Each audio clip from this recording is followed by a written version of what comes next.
I'll try the best I can to restrain myself, knowing that I am before ordained church ministers. You know, this question that you asked me about the deep state, what is sometimes not frustrating but amusing about the way we live in our country, the way we play politics, is the incredible level of hypocrisy to which we go and the level of pettiness that we sometimes get to. Because just picture a situation where I am the Minister for Interior, I sit in the National Security Council, and I go out in public and complain about the Inspector General who sits with me in the National Security Council. Am I serious? You know? This phrase about there being the deep state, first of all, understand the origin of this. This is language that began mainly from the communist socialist direction that created an impression that the state operated at two levels. The open, formal, known level understood by everybody, but the secret, informal level that is insidious, devilish, that is a dark operation that is intended to do evil and bad for everybody. I ask the question, in a country that doesn't have a single detainee, in a country where a presidential election has been nullified before and the president and all its people have faithfully gone back to the election, you know what has happened with this election? And I said it in another meeting, that after the COVID-19 pandemic, now the new pandemic we are dealing with is the pandemic of lies. Yeah. It's the pandemic of lies. You know, people stand up and they say things that they think make sense.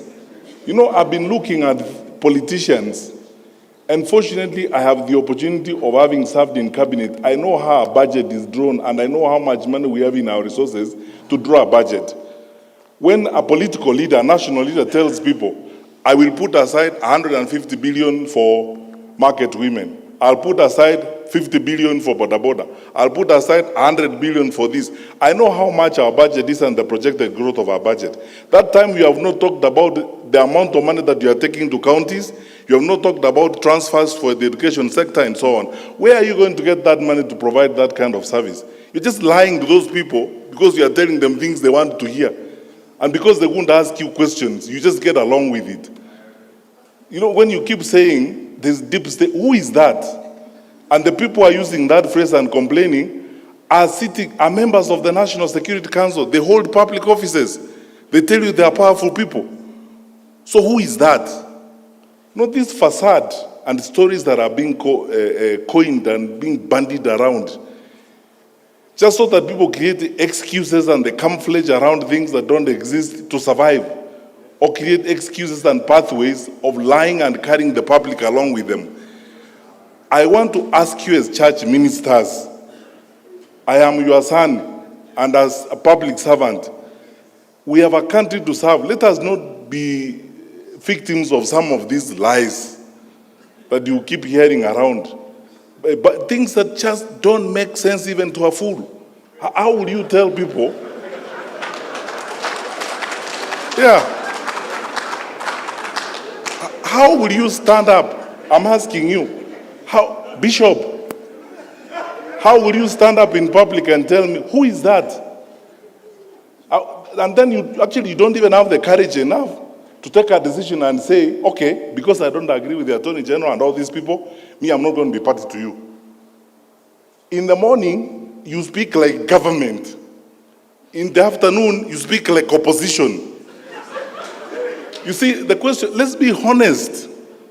You see, the total annihilation of common sense and betrayal of common sense in the political practice in this country is shocking. When you tell people about there being who is that? What is that deep state? The Inspector General who seated here? We have passed a constitution that requires us, it's in black and white. You know, even me, if I have to give directions to the Inspector General, the law requires that I put it in writing. And since I became Minister for Interior, I told the nation the other day, I've written 2 such letters, one to Boynet and one to him, to provide policy guidance. And even before I send it, I ask the Attorney General, does it pass muster? The Attorney General says, under the law, you can't do this. So, stop here, let us proceed. Now, how can you turn around in a country of the amount of freedom that we have? Nairobi, for your record, Bishop, Nairobi houses the largest number of foreign correspondents and media houses on this continent.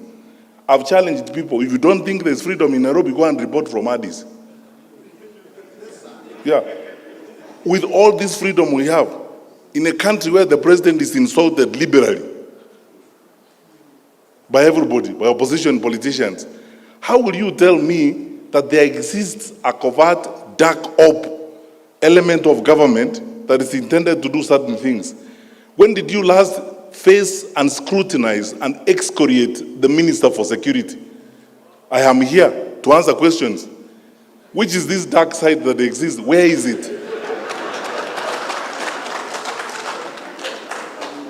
Don't be drawn. I'm telling you, don't be drawn to some of this.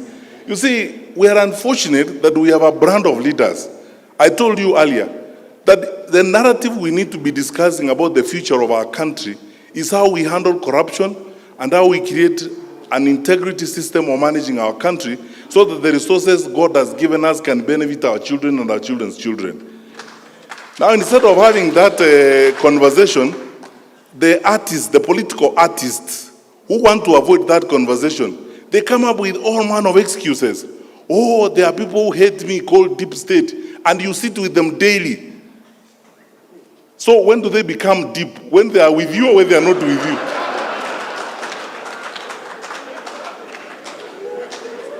So, look, forget about this. We run an open, transparent, accountable government. Our president, my boss, is probably one of the most liberal and open-minded heads of state on this continent. We are a responsive government. I am not aware. Tell me what you want to know about this government and where you want to go, I take you there. Do you want to go and sit in MC3 in Matiang'i's office and watch the patrol thing? And so on. When you ask questions, we will answer. But you see, to create campaign jargon, this story of you must look for a way of creating some level of sympathy so that people can sympathize with you, that you are an underdog.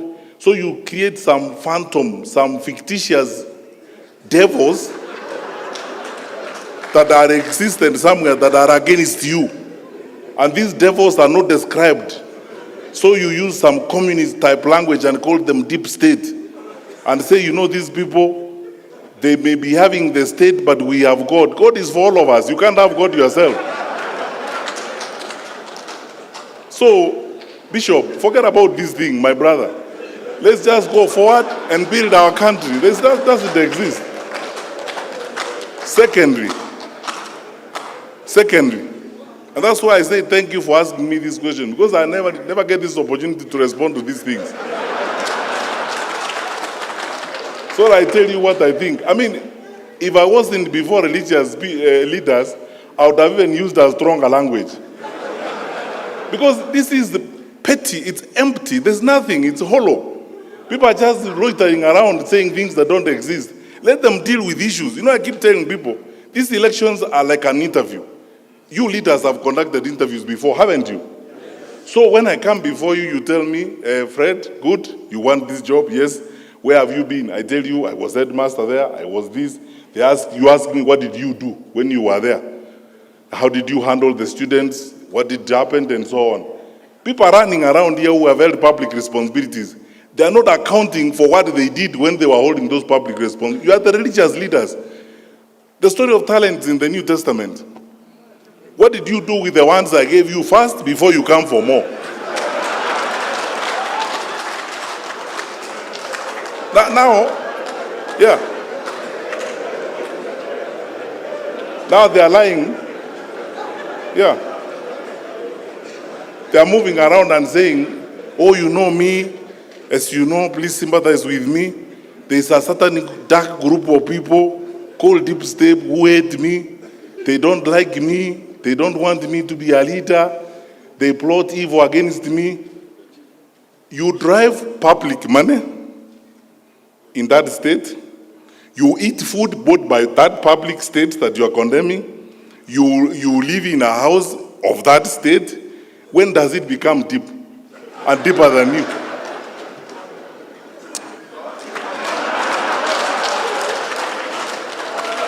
Forget about these jokes. Finally, you asked me, so I'm just responding to your question. You asked me, how are we okay if the president is involved? You know, sometimes I don't know whether to laugh or cry. Where do we live? We have to choose what we want. Do we want democracy or autocracy? We say, okay, we are a democratic institution. When did the president lose his democratic right? So that he's supposed to keep quiet because you are president, see no evil, hear no evil, say nothing. You are president. When you try to say, we tell you, no, you are president, keep quiet. So, don't say anything. And you are not supposed to associate with anybody, you are not supposed to tell anybody. I have not heard my boss, our president, anywhere in this country, both in private and in public, telling anybody, this is a presidential decree, you must go this way. I've never heard him say such things. The president speaks like the leader of our people, like we expect all leaders to speak. In my view, this is what I think I would like would happen to our country. And you have the democratic right to agree or disagree with him. And nothing will happen to you, by the way, if you disagree with him. And nothing will happen with you if you agree with him. That's the country we are building. You saw President Obama, before he left office, on the campaign trail for the Democratic Party candidate. Did that happen or it did not happen? That is supposed to be the icon of democracy in the world. I mean, you have seen presidents who are leaving office on the campaign trail for their successors and so on. The president is expressing his view. To gag the president and say now, you see, sometimes I wonder, one group of society is saying, our president is our leader, he should therefore guide us. Then he wakes up in the morning, he says, okay, good people, me, I think this is the way we should go. Another group comes and says, no, shut up, you are president, don't talk to us. It doesn't work like that. Allow me please to use this phrase, let's not be pretentious. Let's be honest to each other. And let us not sacrifice common sense on issues like this. Everybody can express themselves. We are in a free society. Sasa tujenge nchi yetu jamani. Na tushirikiane. Rais wetu means well. When he says, he doesn't tell us, oh, from today I have decreed. I've never heard him say that. Yeah, anasema mimi kwa maoni yangu vile naona, this is how it's. And you know, by the way, if he never gave any maoni, we'll also wonder, this one, he doesn't have a view about how we should go. And then now he's carrying the burden of leadership. As a leader, I have led you for 10 years now. I thank God for the opportunity. I've made my contribution. This is where I think I've moved the country to. And in my view, this is how I suggest we proceed.